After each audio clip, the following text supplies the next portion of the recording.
नमस्कार दोस्तों। आज हम बात करेंगे उस महान राजा की जिनके जीवन में एक घटना ने सब कुछ बदल दिया। हम बात कर रहे हैं उज्जैन के सम्राट राजा भर्तृहरि की, जो चक्रवर्ती सम्राट विक्रमादित्य के बड़े भाई थे। भर्तृहरि एक प्रतापी राजा थे, लेकिन उनका दिल अपनी तीसरी और सबसे खूबसूरत पत्नी रानी पिंगला के लिए धड़कता था। एक दिन महान संत और योगी गुरु गोरखनाथ उज्जैन आए।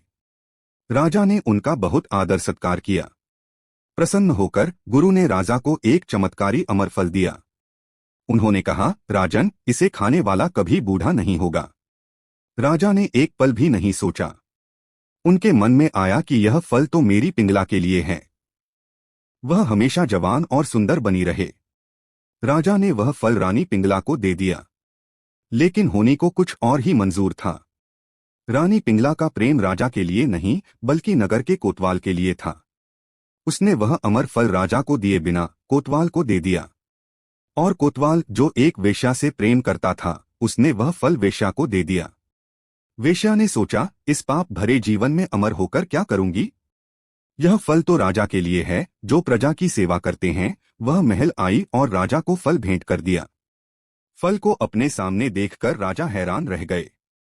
जब सारी सच्चाई सामने आई तो राजा का दिल टूट गया। जिस पत्नी पर जान छिड़कते थे, उसने धोखा दिया था। इस घटना ने राजा को जीवन की नश्वरता का एहसास कराया। राजसी ठाठ बाट से उनका मन हट गया।